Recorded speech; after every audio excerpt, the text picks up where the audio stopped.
안녕하세요. 책숨입니다. 군자의 마음은 어느 한편에도 치우치지 않는 중정한 자리에 있어야 한다. 세상에는 모든 일에 적극적이고 세심하며 너그러운 사람이 있고 반대로 모든 일에 무관심하고 차분한 사람도 있다. 세심하고 너그러운 사람은 자신을 비롯해 타인에게도 세심함과 너그러움을 보이며 어떤 부분에서도 흠잡을 곳이 없다.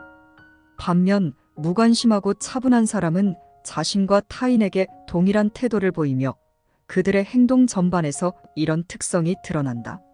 하나는 과도하게 진행되고 다른 하나는 부족함으로 중용을 잃어버리므로 둘 다 바람직하지 않다. 따라서 군자는 평소 좋아하는 것들에 대해 과도하게 화려하거나 두터워지지 않아야 하며 반대로 과도하게 메마르거나 쓸쓸해지지 않아야 한다. 오직 중용을 지키면서 한쪽으로 치우치지 않는 생각, 이것이 군자가 가진 마음가짐이어야 한다. 저쪽에서 불을 내세우면 나는 인을 내세울 것이요, 저쪽에서 벼슬을 내세우면 나는 의를 높이 치켜 올릴 것이다.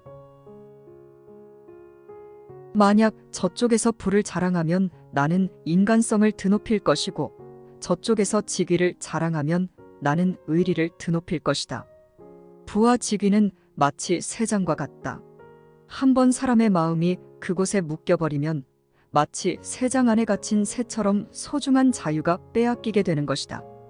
군자는 인간성과 의리로 살며 그것으로 죽는다. 따라서 임금이나 고관들이 풍부한 보상과 높은 지위로 유혹한다 해도 군자는 결코 그들의 장난감으로 변하지 않는다. 사람은 결심에 따라 타고난 운명을 극복하고 용감히 일어설 수 있으며 한 가지 목표로 의지를 모으면 기운을 움직여 정기로 바꿔놓을 수 있다.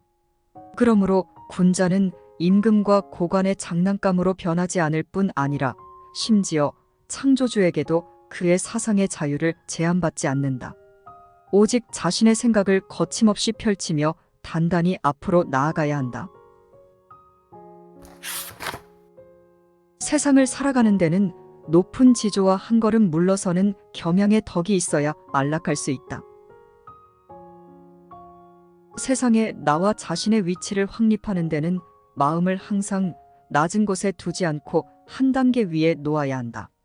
그렇지 않으면 마치 먼지 속에서 옷을 털고 진흙물에서 발을 씻는 것처럼 어떻게 해도 결국은 오염되어 버리며 그 속에서 벗어나지 못하게 될 것이다.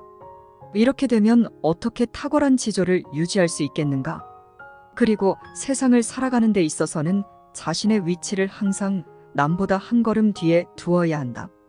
자신을 낮추고 타인에게 양보하는 겸손함이 없다면 그것은 마치 나비가 불길로 달려들거나 염소가 울타리를 박아서 뿔이 걸린 것처럼 위험할 수 있다. 세상에서 안정적으로 생활하는 방법은 오직 남보다 한 걸음 내려선 겸손함에 있다. 학문을 하는 사람은 오로지 한 길로 꿰뚫어 공명을 염두에 두지 않아야 그 깊이에 들 수 있다. 학문을 추구하는 사람은 마음을 집중해 오직 한 가지 일에만 전념해야 한다. 만약 덕을 닦는다고 하면서도 마음이 제자리에 있지 않고 어떻게 하면 성과를 올릴 것인가, 어떻게 하면 명예를 얻을 것인가 하는 생각에 사로잡혀 있다면 그것은 진정한 수양의 깊이를 이해하거나 그 자리에서 전진하는 것조차 할 수 없는 상황이다. 또한 책을 읽는다며 시나 문학에만 흥미를 느끼는 사람은 평생 학문을 공부하더라도 그 참된 의미를 알지 못하며 실제로 학문의 진입점조차 넘어서지 못할 것이다. 사람마다 큰 자비심과 진정한 취미가 갖추어져 있다. 다만 사욕과 사정 때문에 선과 악의 엄청난 차이를 낼 뿐이다. 모든 사람에게는 남을 사랑하고 동정하는 큰 자비심이 있다. 이는 고도의 도덕성으로 유명한 인도의 유마라는 사람이나 마소를 잡는 일반인, 심지어 죄인의 목을 베는 집행자에게까지 공통적으로 있다. 그러므로 모든 사람에게 자비로운 인간미가 있을 뿐만 아니라 어디를 가든 각자의 진정한 취미가 하나씩 있다. 그것은 화려한 대궐이건 초라한 오막살이건 조금도 다르지 않다. 자비로운 인간미와 진정한 취미는 화려함과 초라함에 따라 달라지지 않는다. 그러나 차이점은 욕심과 상황에 이끌려 한번 잘못된 생각을 하게 되면 아름다운 인간미와 진정한 취미가 있음에도 불구하고 그것들은 마치 천리나 떨어져 있는 것처럼 멀리 느껴질 수 있다. 도덕을 닦는 데는 목석과 같은 흔들리지 않는 마음가짐이 필요하고 정치를 하는 데는 뜬 구름과 같은 권세와 부귀에 애착하지 않는 마음가짐이 필요하다. 덕을 쌓고 도를 닦으려는 사람은 어떠한 상황에서도 마음이 흔들리지 않는 나무나 돌처럼 끄떡없는 마음가짐이 필요하다. 만약 조금이라도 명예와 이익을 생각하거나 부귀를 염두에 둔다면 그 사람은 욕심의 세계로 빠져들어 영원히 그 속에서 벗어나지 못할 것이다. 세상을 구제하고 나라를 잘 다스리려는 사람은 한 조각의 구름이나 흐르는 물처럼 욕심 없는 깨끗한 취미가 필요하다. 만일 그렇지 않고 권력과 부귀에 마음이 빠져 탐욕과 애착하는 마음을 가진다면 나라를 다스리기는커녕 자신의 안전조차 지키지 못해 위험에 처할 것이다. 마음이 아름다운 사람은 잠자는 홈까지도 온화한 기운에 젖어 있고 마음이 흉한 사람은 그 목소리와 웃으며 하는 말까지도 살기가 가득하다. 마음이 아름다운 사람은 평소 행동이 편안하고 배려 깊어서 잠을 자면서 꿈을 꾸는 동안에도 그 영혼이 평온한 기운으로 가득 차 있다. 반면 마음이 아름답지 못한 사람은 평소에 하는 모든 행동이 탐욕스럽고 비효율적으로 보여서 심지어 그의 목소리와 웃는 말조차도 적대적인 분위기로 가득 차 있다. 겉으로 나타나는 크고 작은 허물은 모두 캄캄한 속에서 이루어진다. 그러므로 가장 경계할 것은 캄캄한 속에서 일어나는 부끄러운 생각들이다.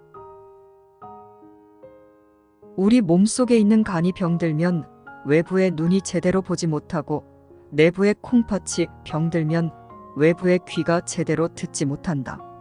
이처럼 병은 사람의 눈으로 직접 볼 수 없는 내부에서 발생하여 모두가 볼 수 있는 외부로 나타난다. 진정으로 무서운 것은 아무도 보지 못하는 어두운 내부에서 일어나는 일이다. 그러므로 고결한 사람으로서 만일 다른 사람들 앞에서 죄를 저지르지 않기를 원한다면 먼저 아무도 보지 못하는 어두운 내부에서 죄를 저지르지 않아야 한다. 정말 주의해야 할 것은 어두운 내부에서 발생하는 부끄러운 생각들이다. 복으로 말하면 한평생 무사한 것보다 더한 복이 없고 화로 말하면 많은 일에 마음 시달리는 것보다 더한 화가 없다. 복에 대해 이야기하면 사람들은 각자 다양한 복을 생각하며 열 손가락으로도 모자라게 나열할 것이다. 하지만 실제로는 평생 어떠한 문제 없이 안전하게 지낼 수 있다면 이보다 더 큰 복은 없는 것이다. 반대로 재앙에 대해 말하면 사람들은 각종 사고와 문제를 들 수 있을 것이다. 그러나 실질적으로 가장 큰 재앙은 마음을 여러 가지 일로 괴롭히는 것이다. 그럼에도 불구하고 이런 원칙을 사람들은 잘 모른다. 오직 많은 어려움을 겪어본 사람만이 안전함이 얼마나 큰 복인지를 알게 될 것이며 마음의 평온함을 경험한 사람만이 마음속의 혼란스러움이 얼마나 큰 재앙인지를 깨닫게 될 것이다. 잘 다스려지는 세상에서는 방정한 것이 좋고 어지러운 세상에서는 둥근 것이 좋고 말세에서 살 때는 방정과 둥근 것을 아울러 쓰는 것이 좋다. 도덕과 정의가 지켜지는 평화로운 세상에서는 옳은 것과 그른 것을 분명히 구분하여 바르게 살아가는 것이 좋다. 하지만 도덕이 흐려진 혼란스러운 세상에서는 때때로 옳은 것을 그르게, 그른 것을 옳게 보여 서로 충돌하는 일이 없도록 유연하게 대처하는 것이 좋다. 도덕이 완전히 무너진 말세에서는 상황에 따라 바르게 대응하거나 유연하게 대응하여 알맞은 태도를 보여주는 것이 좋다.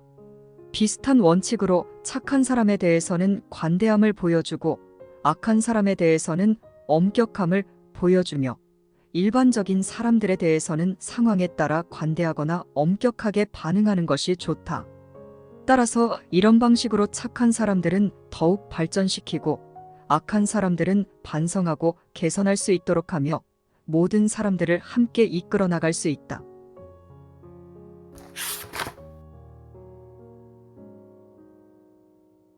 시청해 주셔서 감사합니다.